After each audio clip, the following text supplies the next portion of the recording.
Let's do this. So you've prospected, you've talked to people you know, door knocked, did everything, cold called, posted on social media, mailed things to people, and finally somebody has said, I want to sell my home, and that's great. And you went and did a listing appointment, and you got the listing, and they've signed the listing contract. And the question is, now what do you do? Right? Now what do you do? Panic, right? Or we're going to go through what you might want to do. I'm going to give you some very practical tips. We're going to meander around the MLS and various real estate websites to show you what some of the options are. I've included a handout which is based on material from elsewhere, right? I believe in, ripping off and duplicating, but mostly what we want to talk about is how to service the listing, market the listing, how to get the listing sold, right? Now, to begin with, if you've listened to any of my classes about going on the listing appointment, or 1 second, please.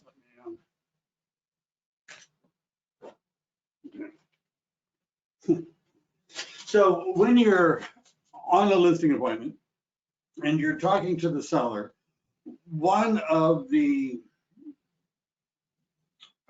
points, I guess, that you want to make, the questions you want to ask are what are their goals, right? And so the way I would explain it to somebody, generally when people are selling their property, they have 3 goals, right? One goal is they want to get the most money they absolutely possibly can, right? That's one goal. They want to net the most money. Number 2 is they also would like it to be as inconvenient as possible, right? That's a second goal. And number 3, they might have some particular time frame that they're working under. Now, I would ask a client, of those 3, which do you think is your primary goal? Which is your primary goal? What do you want the most? What is your goal from selling your house? Now, as you can imagine, many of the people are going to say, I want to get the highest price possible. Great, there's a way to do it. But one of the things they're going to have to realize is it's like a teeter-totter, right? Because as their net income goes up, their convenience level is probably going to go down, right? And so if somebody says, okay, I want to get the most, how do I do that? How do I get the most money possible when I sell my home? Number 1, it would be preferable if it were vacant. I'm just saying, right? Number 1, it would be preferable if it was vacant. Now, if it can't be vacant, right? Even if it's only vacant for 10 or 15 days, if it can't be vacant, number 2, we would prefer that it be the owner that lives there rather than a renter, right? Now, if they have a renter in the property, my suggestion would be, and we had a lawyer come and talk about the ins and outs of this, but to give them the 60-day notice and get the tenants out of the property before you put it on the market so it can be vacant. The not having it vacant, right, which means that we could clean it and stage it and make it look the way we want to. It means we could show it as often as we want to, depending upon a seller's price range, could cost them $100,000. You understand? If they leave the tenants in the property because they like getting the rent every month, and this is what always happens. Some of you may realize I've been doing this for a long time, right? And what always, every story starts the same. The agent I'm working with, I say, get the tenants out of there. Oh no, we've talked to the tenants. They're cool, they're nice, they're going to cooperate, right? You understand? I hear that every time, right? And then pretty soon, if they've hired a lawyer, they mean the tenants, and the lawyer is writing you letters, and they're not cooperating. They do not want you to sell the house. They do not want you to show the house. They do not want you to stage the house, right? They do not want you to put a lockbox on the property. They do not want you to have a for sale sign in the property. They do not want you to sell the house. And given the fact that they have so many rights, and with the COVID and all the other things, trying to coordinate that when somebody is living there who does not want to cooperate, you understand, 100 grand that could cost them, right? Because it also screws up the escrow and a bunch of other things later. Now, even if they live there, could they move and go away for a week? Could we have the place for a week to 10 days vacant? Number 1, vacant, right? So assuming, because I'm just saying to people, that if you want to know how do you get the most money when you're selling your house, that's number one, vacant. So if we got it to be vacant, what we would do is we would order the inspections and we do all the reports, and we would have the property cleaned, and we would have the property staked, right? And we would move out as much of the stuff as we could. Now, does everybody understand that this is not what I'm describing a convenient way to sell somebody's house? Wouldn't it be more convenient if we just left the tenants in there and we worked around their schedule?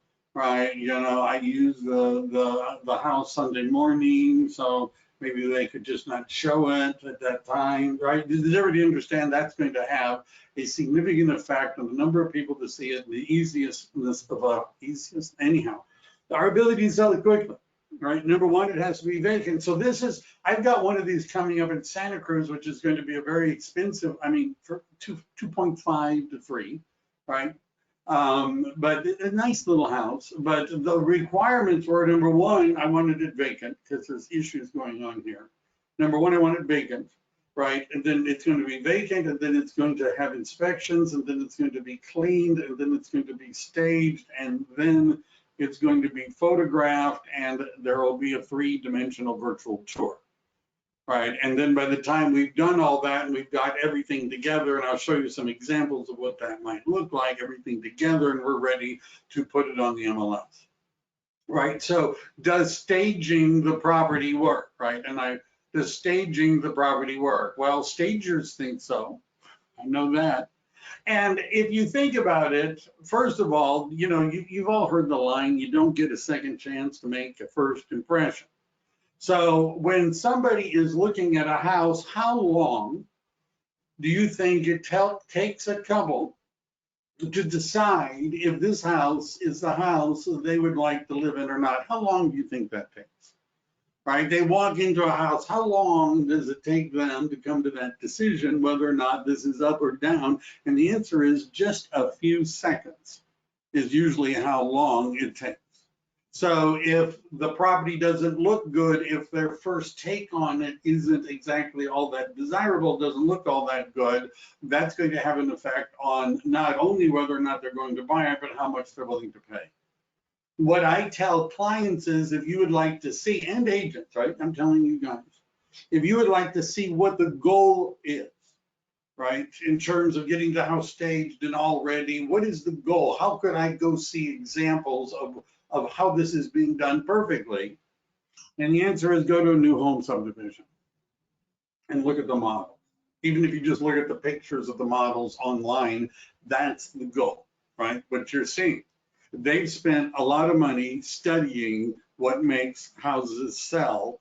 They believe you get more money, right?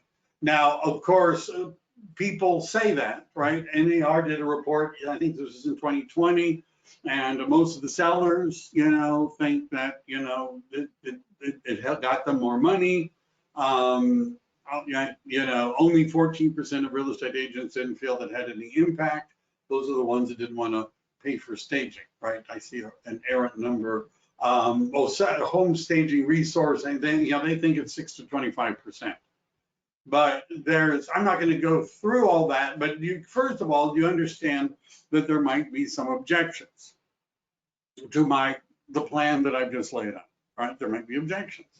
One, I mean, first of all, we've covered the tenant. Get the tenant out. Right? If you can get the tenant out, get the tenant out. Two, well, we live there, we don't want to move. Fine, but we still want the property to look like you kind of don't live here. Right?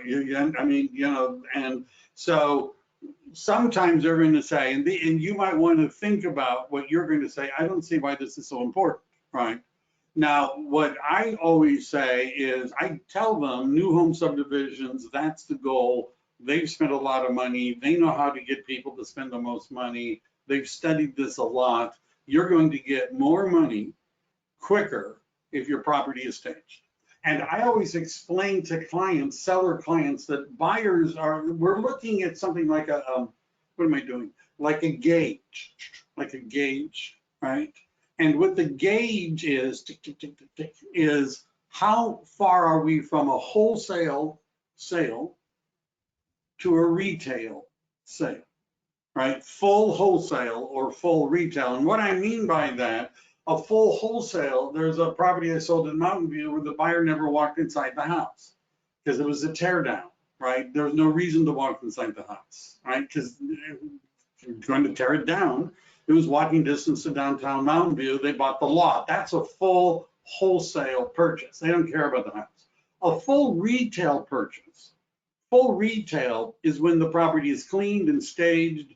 Any major repairs that need to be done are done. Everything is fixed up. All the disclosures are made. It looks beautiful. The pictures are great. There's a virtual tour, all of that. And these are the buyers that walk in and say, oh, wow, we don't have to do anything to move our stuff in. Isn't this wonderful? Right now, between those two, obviously the full retail pays more than the wholesale. And every tick we come away from full retail, like, okay, we're not going to stage it, right? We're not going to declutter it. You know, we're not going to fix anything. We're not going to paint anything. We're not going to take care of the front yard. We're not going to get all of those, right? Moves us away from the full retail. Now, you might be thinking, as is the seller, perhaps, I think it'll sell anyhow. Yes, the question is, at what price? Sure, your house will sell anyhow. The question is, are you getting the most money possible from selling your house? I'm explaining that's what you need to do. Right now, sometimes they're going to say, I don't care. I'm not going to go through all that just to sell my house. So I'm not going to make as much money as other people. Like, and even major repairs, if they're already fixed, if things have been done, it's better. And I know you say, well, I can make the buyer pay for it. Why should I pay for it? The buyer's going to pay for it. What I'm saying is that a lot of times a repair item is, in terms of what effect it has on the price, might be 10 to sometimes 100 times the cost of the repair. So for example, if the buyer is looking at, you've got $25,000 worth of repairs as a seller, they're adjusting the price by a whole lot more than $25,000, right? We're talking, they're thinking, well, we're have to knock off 50 or 75, and because the seller doesn't want to do it because it's a hassle, the buyer doesn't want to do it because it's a hassle, it's going to be reflected in the price, right? It will, and yes, it might sell anyhow, but the question is, will it sell for the highest price possible? Can't we sell the property as is? All sales, if you're using the California Association of Realtors standard form purchase contract, right? If you're using it, it is an as-is sale. It says that the property is being sold in its present condition, subject to buyer's inspections, right? So that means you don't have to fix anything. Yes, you can sell it as is. No, you don't have to fix anything. And I had a hand up. If you want to, I think I put the hand down. If you want to talk, raise your hand again and I can unmute you, or it may just have been an errant hand up. All right, I don't know. So again, you'll notice I'm answering all of the objections really with the same answer, which is, yeah, you could do that, but it's going to affect your price, right? You could do that, but it'll affect the price. And can we sell a fixer-upper? Sure. Can we sell unstaged homes? Yeah, absolutely. They're just not going as fast and for as much as the, the ones that are all retail.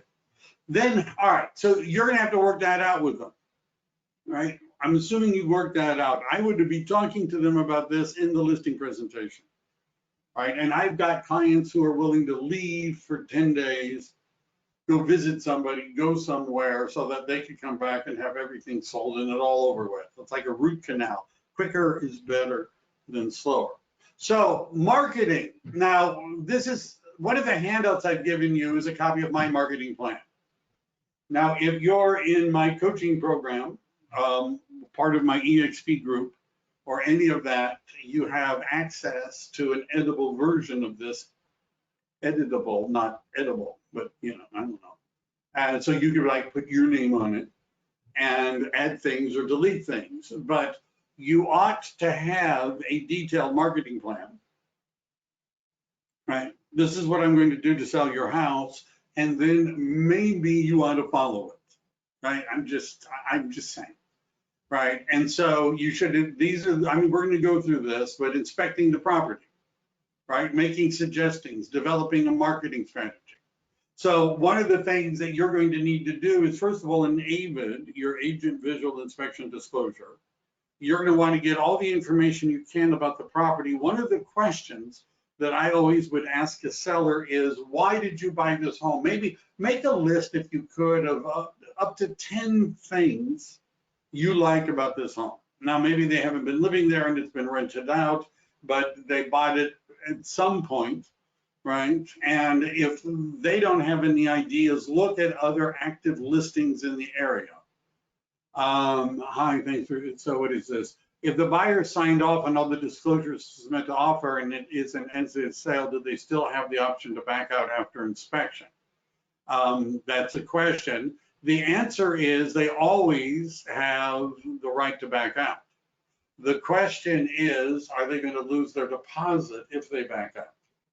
Now, by the way, if you represent a seller, it is very dangerous to sell the property without inspections. I've had sellers that are saying, well, look, they'll buy it whether we have inspections or not. They'll have no contingencies. We'll just sell it to them without any contingencies and no inspections. And then later, when they find something wrong, they won't be able to back out because we got them, right? And we're going to keep their deposit. Now, although that mindset is understandable, the reality of law is very different. Right, very, very different, because first of all, there isn't an automatic forfeiture of the deposit to the seller, right? The buyer would have to agree to give up the money. An arbitrator would have to rule, or a court would have to rule. Buyer says, I want my money back, right? So if this went to arbitration, which is where it would go, the seller would probably not keep the deposit. And the reason is because the buyer was forced to buy in a way, pressured into making a contract where the seller did not disclose all that was wrong with the property. Right, you understand the things that the buyer would be saying is failure to disclose material facts. All right, that's why we want our money back. And if this went to an arbitrator, chances are very good the seller would not be able to keep the money, right? Because there were major things that they did not know about when they made the offer, right? And so whether or not the contingencies have been removed, I'm just saying it ain't that simple, right? So if you have a property inspection, a roof inspection, chimney inspection, if they say there's something wrong with this foundation, you ought to have a foundation person look at it, and you have a foundation person look at it.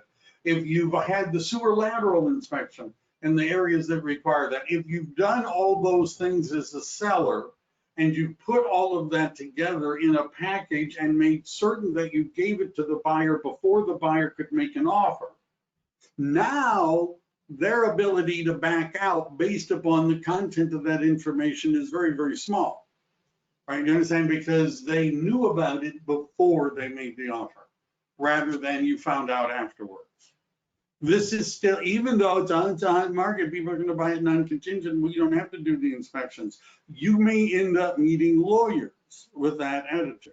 I'm just saying. Right? You could end up meeting lawyers because when they find out there's something wrong with the foundation, they're not going to close. They're going to want their money back.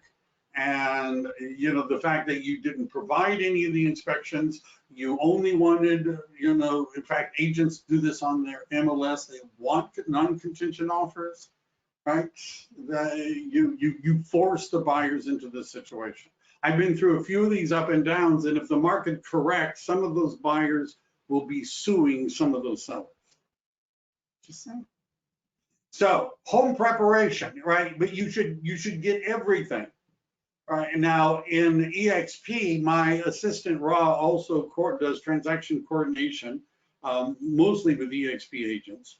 But and I'm not even necessarily going to show it to you. Maybe I'll show it to you because you guys seem like a curious group. Maybe not so curious. I don't know.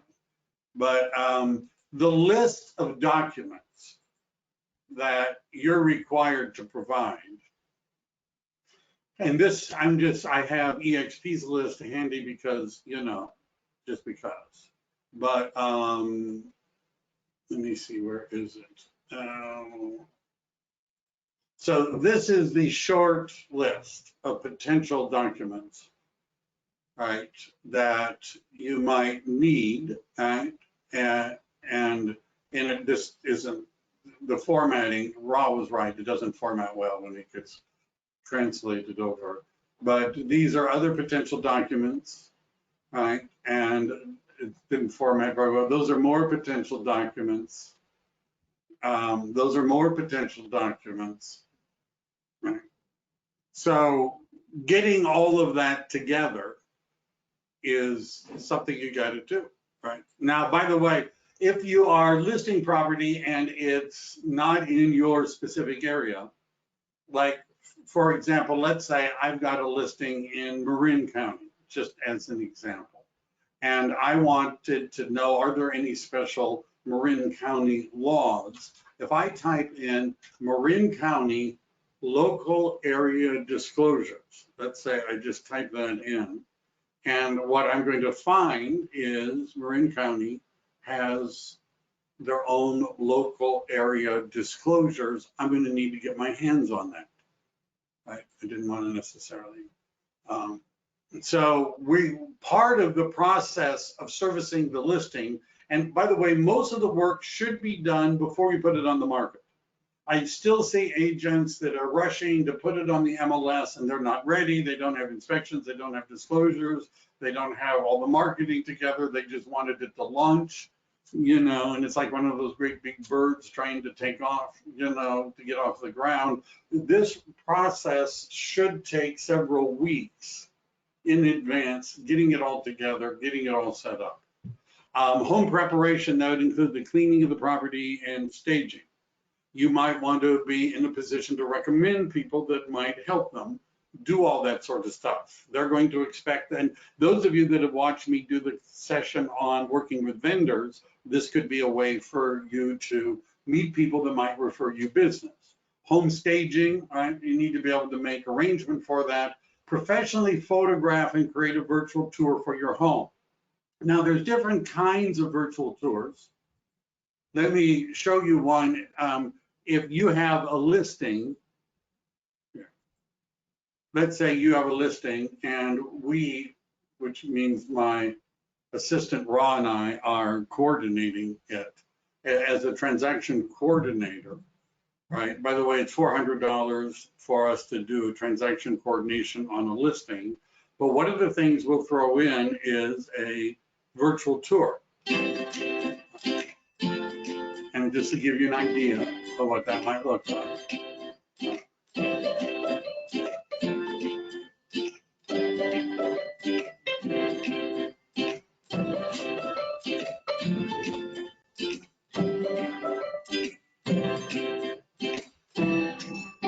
All right, so I think you get the idea. We have questions here.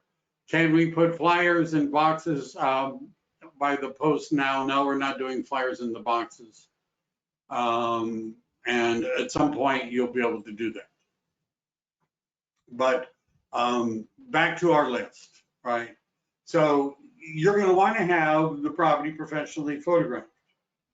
Right? I have a photographer, by the way, he has a drone. The drone flies around, takes pictures of the neighborhood, flies around, takes pictures of the house. I do that on just about every listing, right? I have a drone photo, I have a video, photographs, and then you can produce a virtual tour. The one I just showed you is sort of a stitched together virtual tour. As I said, we do that as part of the transaction coordination.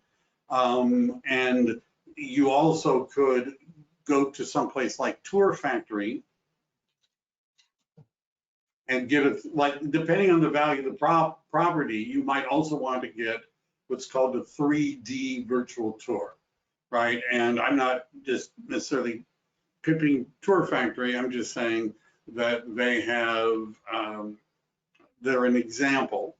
And if you were to Google search, and I don't know, it wants me to log in. If you were to just Google search virtual tours in a particular city, you're going to find that there are a lot of them, right? So we're going to hopefully get the property decluttered, hopefully empty. We're going to have it cleaned. We're going to have it staged, we're going to have photographs made, and we're going to have a virtual tour made. That's more important now because we're not doing open houses yet. So that means people will, the open house is online. Professionally produced marketing materials, we actually will make some of those for you, but EXP Realty marketing materials, how about that? And there's a link for those of you that are at EXP, right? You can, try that.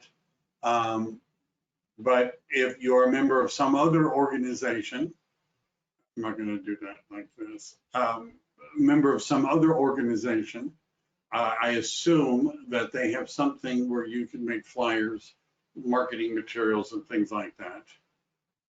The program that EXP uses is based on a company called Breakthrough Broker.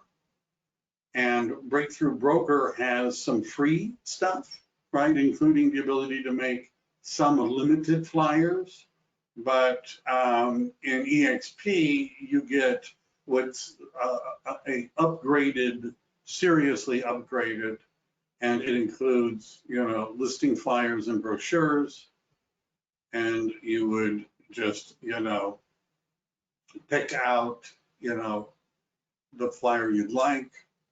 You upload the pictures, right? There's a neighborhood guide. There's that kind, that kind, that kind, that kind, that kind. If you don't like any of them, make your own, right? But there are ways of doing that for a listing that's relatively easy.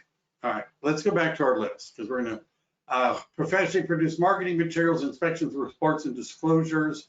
And I would generally push for the home warranty in case something breaks during the listing.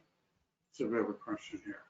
Canva, yes, Canva also works. There's a lot of places where you could do it. You could do it using Google Draw, right? You could do it using software that you probably have. I don't spend a lot of time. That's why I have, by the way, the transaction coordinator will make you a flyer too, right? We'll make you a virtual tour and a flyer.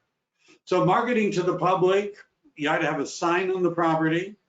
Now, if you're at EXP, right, we have an arrangement with Build the Sign, as I recall, but you don't have to use them, but you in advance. These things aren't produced like immediately. So if you are going to have a sign up, you're going to want to order it in advance, right? And you can see there's a variety of different kinds of signs. Right, and you can customize them. You don't have to put any of the office information except who the office is. The DRE requires that EXP logo be bigger, equal or greater in size than your own logo if you have one, but you basically can customize it. If you don't want to use their signs, right, if you just typed in real estate for sale signs, right? And you're going to find D-Sign is a big company. Build the Sign is the one I think that powers the one we were looking at. There's a whole bunch of them. Oakley is a big sign company, and you're going to find that no matter which broker you're with, I'll bet they have signs, right? I bet they do. But anyhow. So going back to our list, there's a couple of other things we want. I haven't changed this because of COVID, because I assume we're going to have a brochure box and we'll have boxes inside. And the custom listing book is a binder that you'll get from the title company. We're not doing that now because, of germs and things like that. Market the property on social media, Facebook, Twitter, LinkedIn, YouTube, Snapchat. Okay. Now, let's say that you're, I've logged into my KV Core, which is the EXP system. Now, even if you're not with EXP, chances are if you're with another company, you might have access to something like this, right? You might, right? Now, where I'm going, that's what my website looks like. Let's just pick out a listing, right? I'm going to go to Morgan Hill. I don't actually have a listing in Morgan Hill, but we're going to pretend, right? And by the way, we're going to be doing a class tomorrow on ways that you could use features of your website in order to generate buyer and seller leads. I wouldn't miss that. Let's just pick this one here, okay?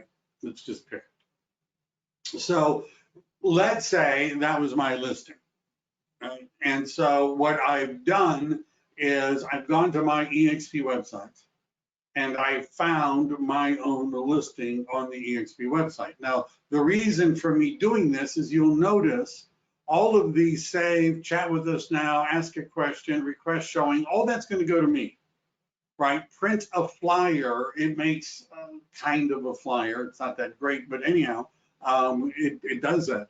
But notice, look at this, share on Facebook, share on Twitter, share on Pinterest, and I'm not sure what happens if I click on virtual tour. I couldn't help myself, but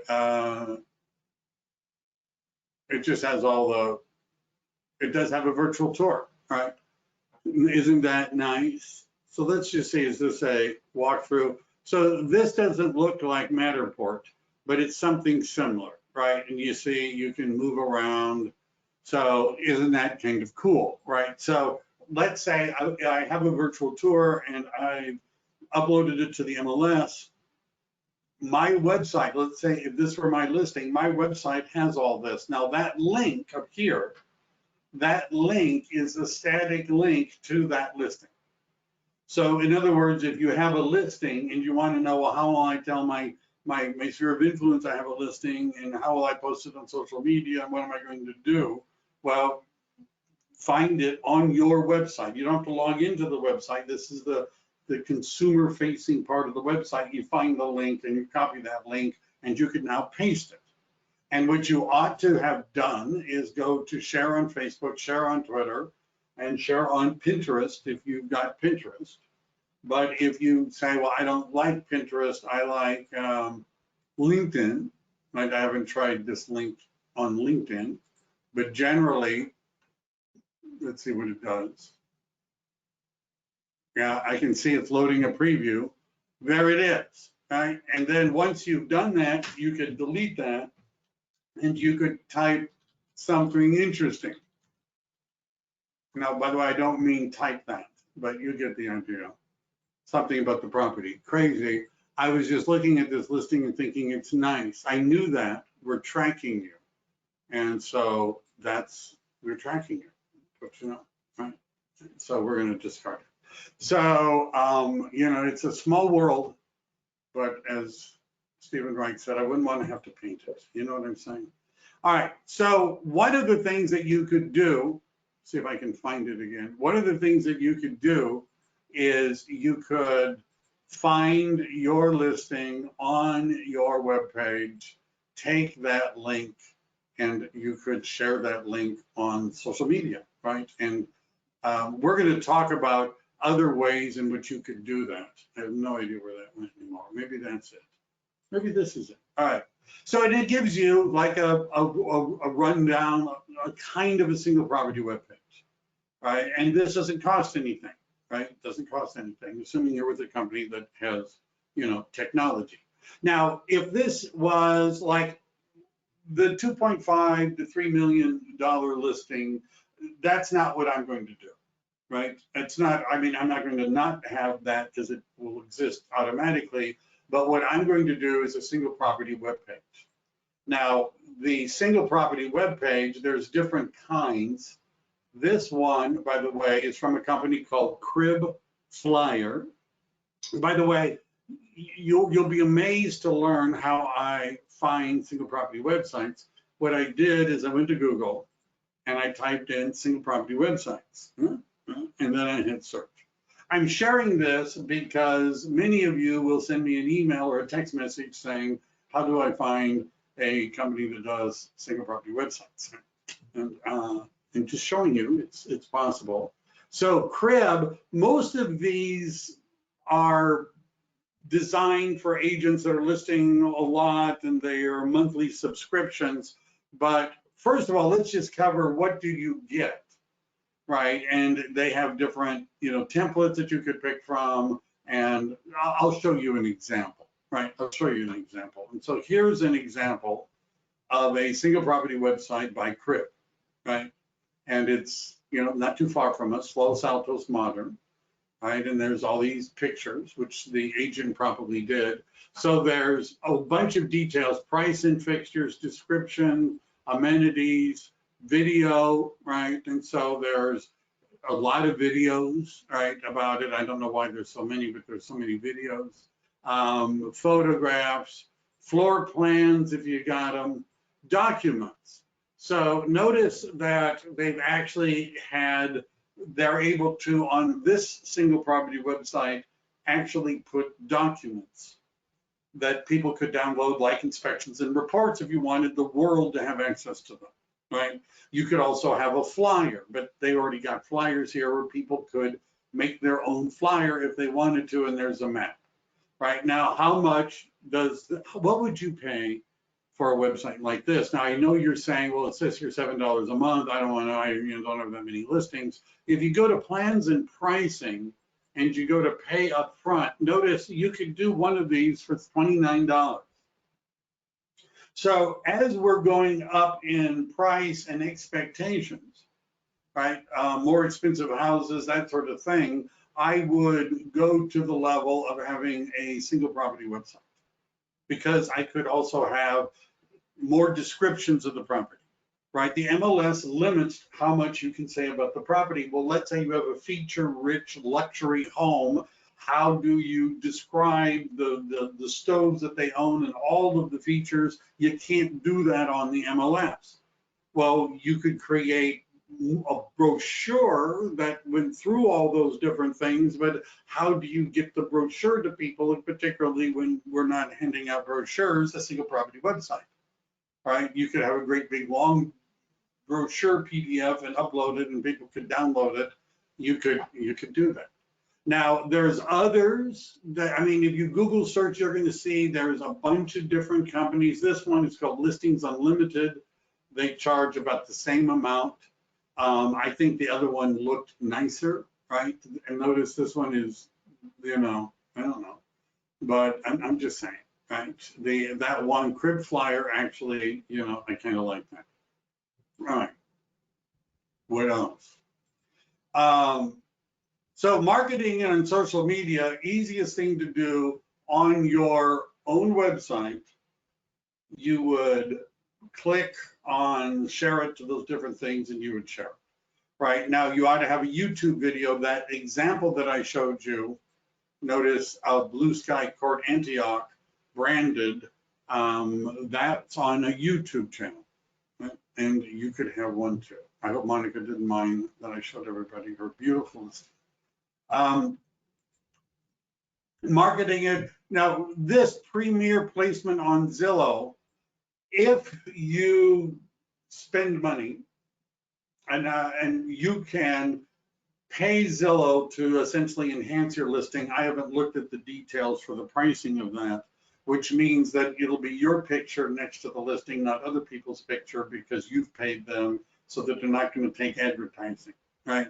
They also give you a little bit better play. They do stuff. If you don't want to do that, then don't do it, right? Delete that from the delete it, right? Now, whether or not you're going to pay Zillow extra, you still want to have a Zillow and a Realtor.com account. You still want them. And the reason you're going to want them is, mine are kind of old, I don't know, I'm not going to go there right now. The reason you're going to want them is because, where am I looking? Oh, I don't know. The reason you're going to want them is analytics. Now, Zillow, of the three big ones, right? Because it's gonna go on 500 different websites, right? Yeah, that's right. But what are the big websites? There's Zillow, there's Redfin, and there's Realtor.com, right? And then there's a bunch of other little ones, but those are the three big dogs. Now, of those three, we should refer at that listing in Antioch too this morning. This one I think is sold. Yeah, we should talk. All right, we should talk. All right, we're in C. So of those three, the least friendly is Redfin, And that's because Redfin has agents in the area and they would like to take your buyer from you, right? So Zillow will give you some idea about the listing right from the screen, right? So let's take a look at, this is a different listing, I think. I hope so. This is just a different listing. And if I go and I put it into Zillow, notice Zillow eventually, that's weird. It says that it's off market, which, oh, that's because it hasn't, never mind. Sorry about that, guys. Where I'm going with this is,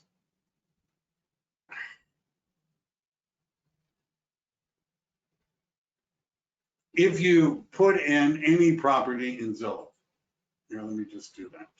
It's not it. Any property in Zillow, way too many tabs. It will tell you how many people have viewed it. It'll tell you how many people have saved it, right? And we're just going to pick one active listing. Here's a nice one, right? Look familiar. So, and it says it's for sale, and we're going to scroll down once it allows us to do that.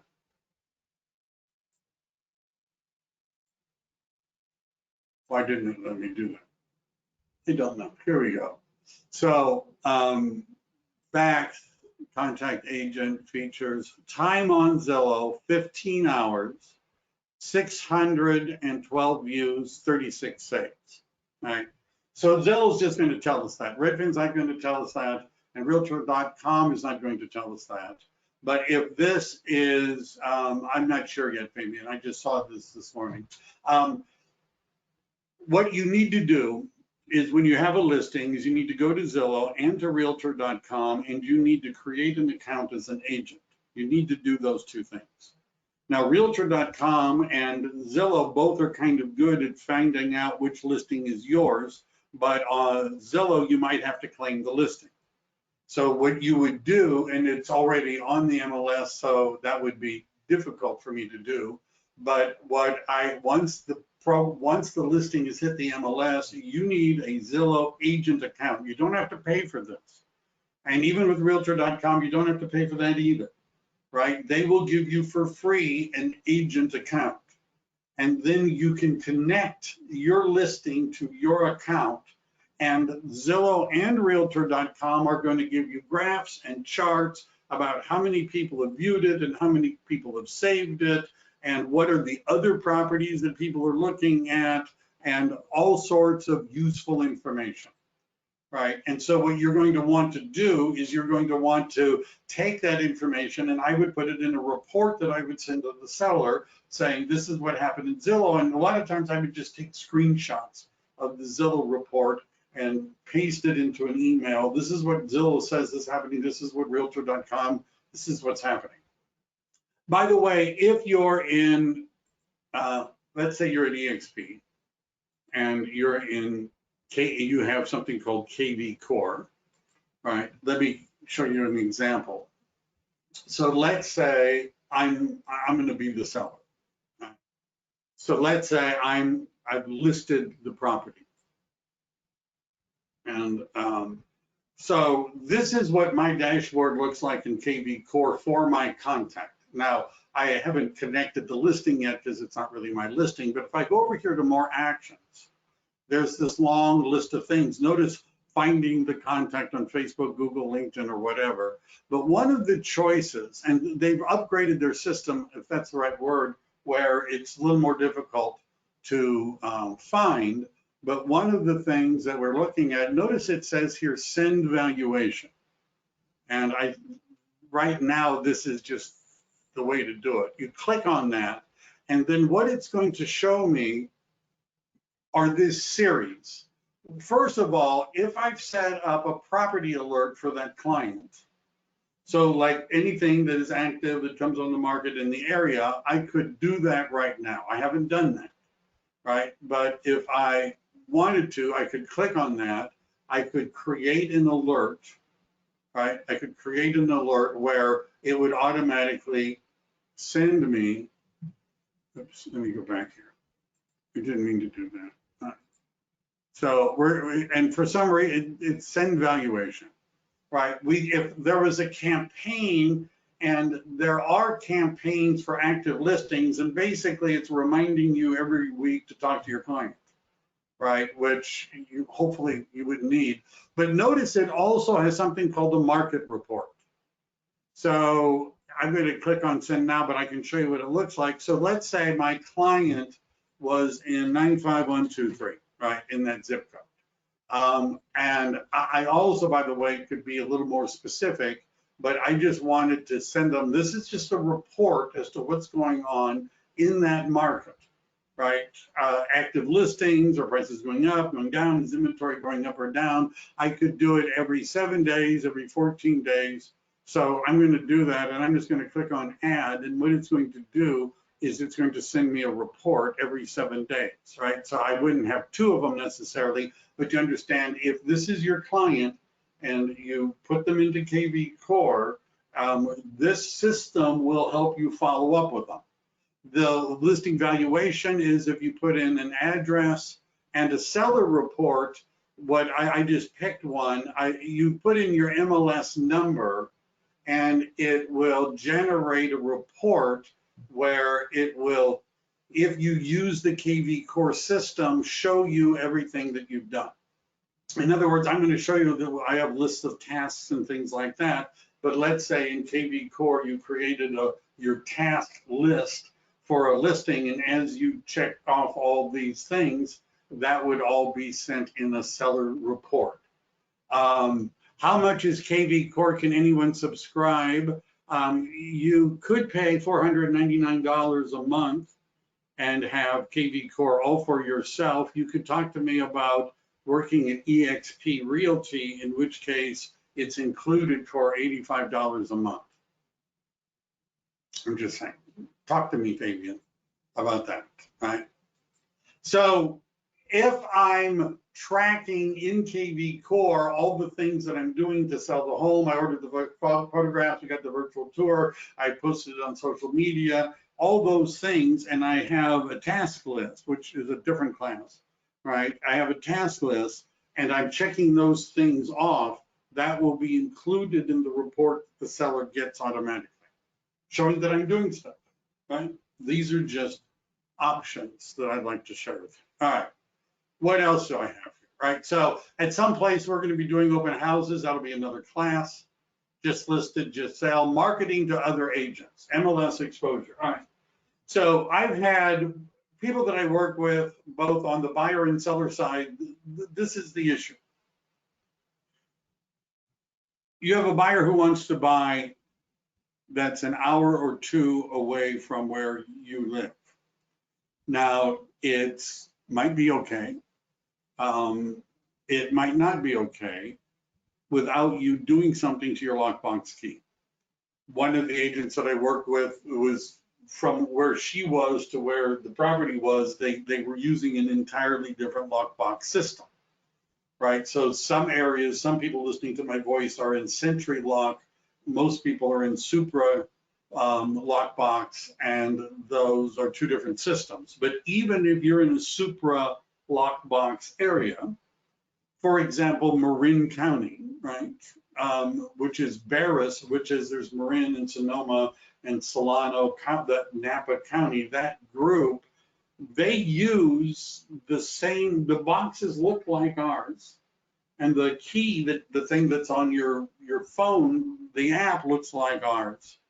But unless you take, if you have a lockbox from our area and you want to put it on a house in Marin County, you have to take the lockbox to their facility, and they have to do something to it to program it so that the agents that want to show property in Marin County can use your lockbox. You understand what I'm saying?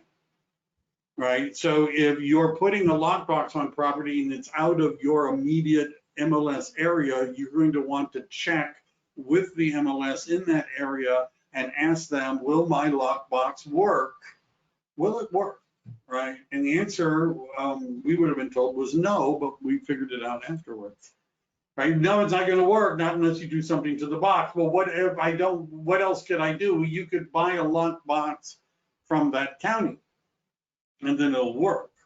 Or you have to get your lock box modified and reprogrammed to use in that county. Does everybody understand? This is an important thing.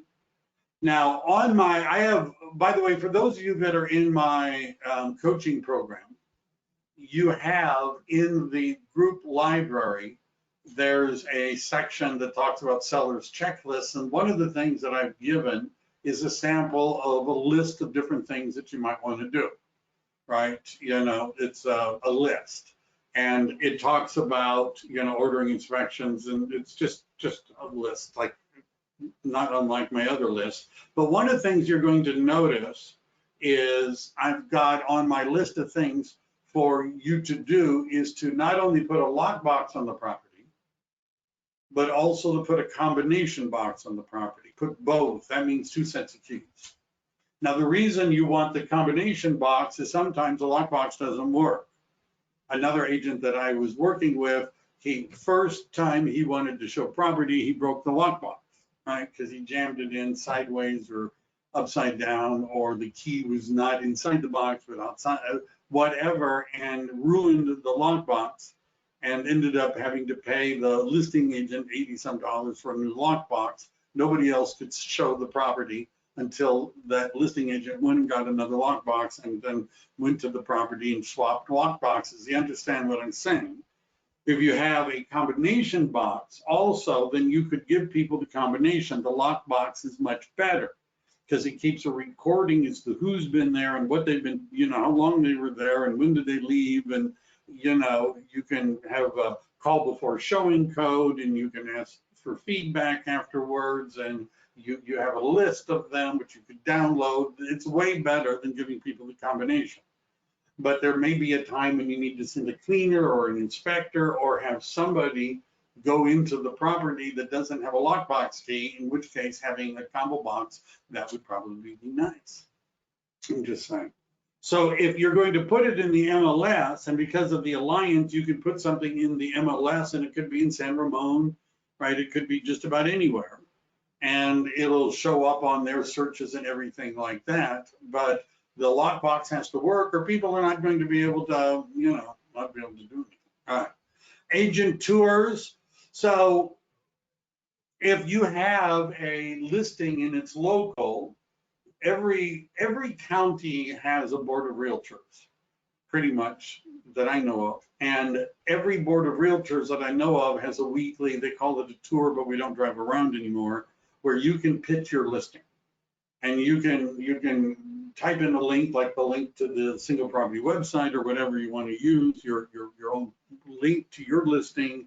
You could pop it in there, talk about what a wonderful listing you have, let everybody know about it, right?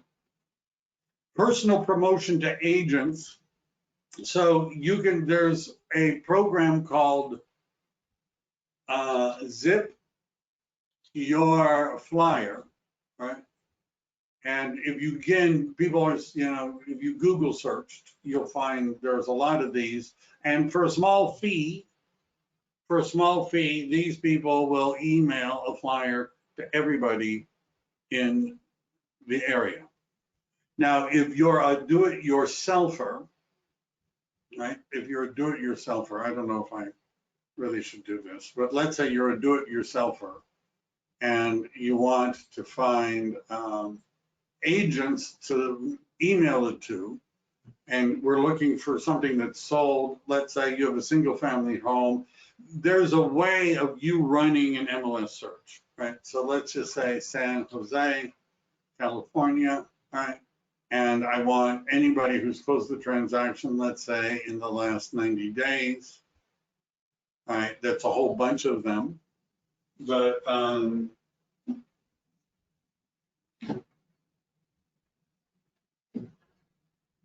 where I'm going with this is that it's possible to create a custom export, and you can do this in your MLS either through what I'm doing right now, or by um, modifying the fields in the reports that they give you. But let me just pick that one. Which one do I want to do? Who is doing what? How about that? And I'm going to look at editing it. So what do I have here? Selling agent name, office, selling agent email, selling agent phone. Now, I don't really need these others, but does everybody understand what I'm going to end up with, right? And so what I'm going to just do is save this, right? And let it run who is doing what, the export. And what this is going to give me is a list of everybody who's closed a transaction in San Jose in the last 90 days.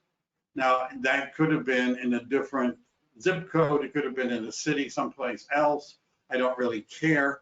What I'm going to do is, and I'm really more interested in the selling agent name and phone number, but where I'm going with this is you'll notice that it's also exported all of their email addresses, the ones that they have. Right? Notice they're all there of everybody who's listed or sold a home in San Jose in the last 90 days. And now, if I were doing Mill Valley, I could say in the last year. If I were doing Petaluma, I might do it in 6 months. I don't really know, right? Whatever. But what that will allow me to do is I now have the agent's information, their name, their office, their phone number, their email address, and I can upload that into KV Core.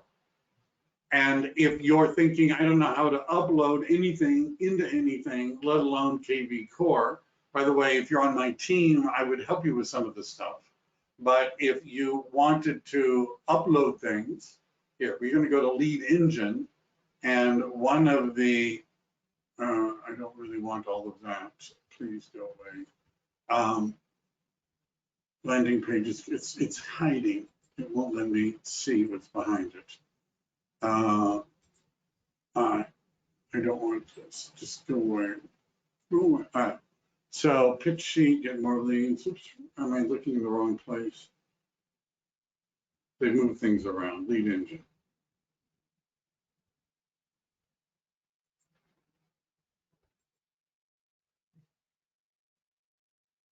I don't know where they moved it to because they just moved it. All lead engine tools. But anyhow, they're moving things around a little bit. But basically, now that I have that lead, here we go. Bulk lead import. You see that? They've moved things around.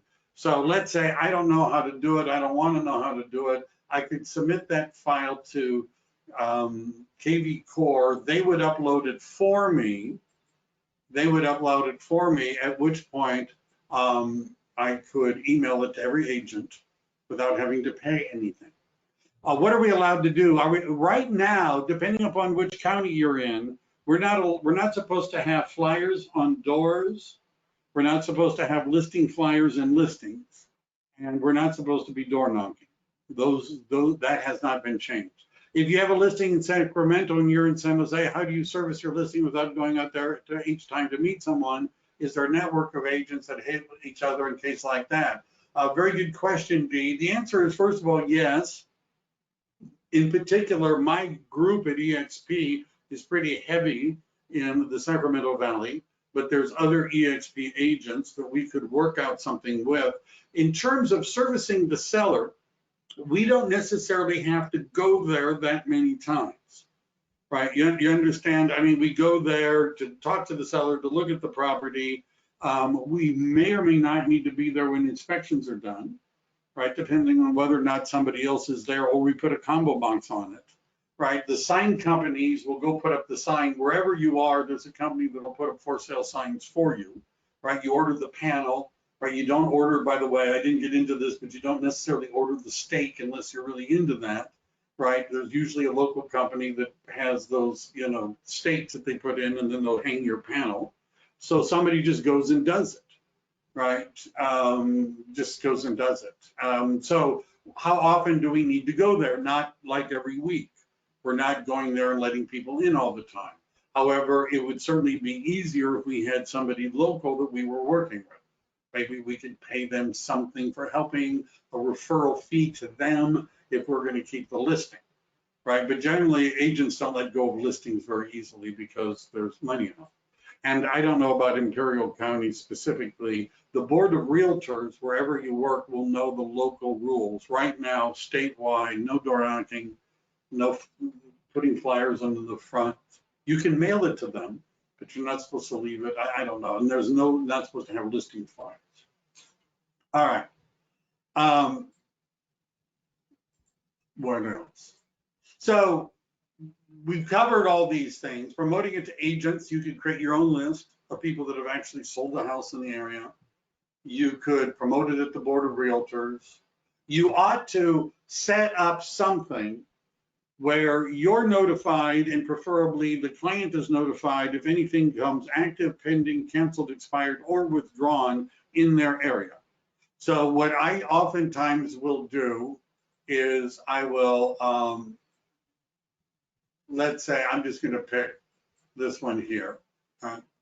So this is not for sale, but it doesn't really matter. So what I'm going to do is highlight all those things. And I'm going to, and your system may be a little bit different than mine, but it all has the same functionality.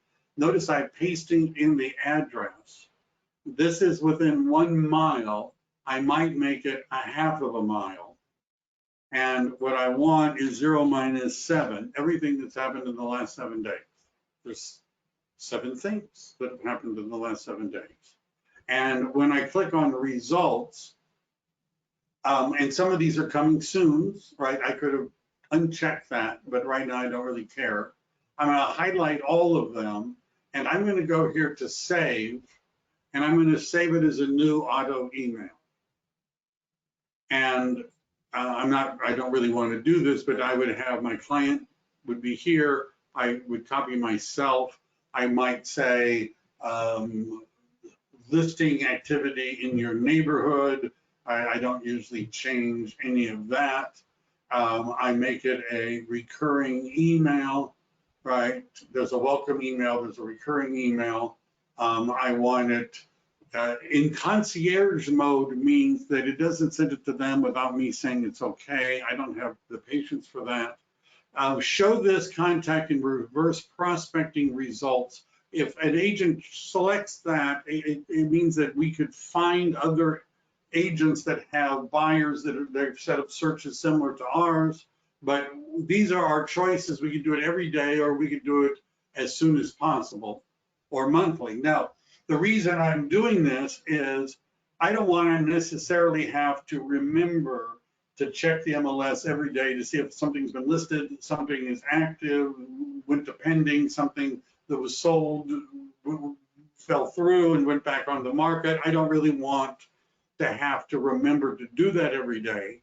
So your choices are, one, I oftentimes would set this up so my client automatically gets the email as well. Or at the very least, you want it set up so you get the email so you can contact your client and say, hey, I'm just giving you a heads up, but around the corner, a property is going to be on the market. If the sign isn't up, it's going to be any moment now.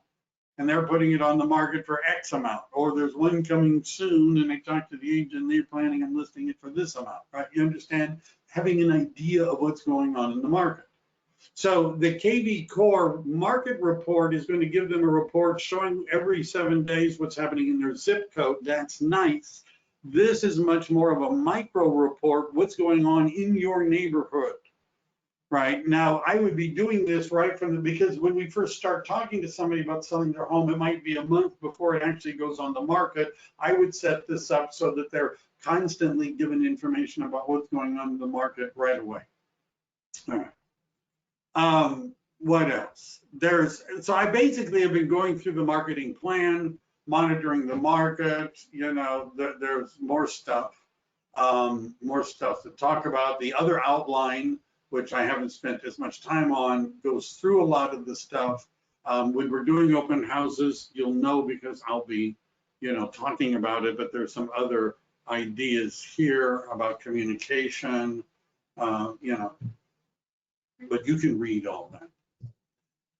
So I hope that was enough to last you. If you have, yeah, I hope that was enough.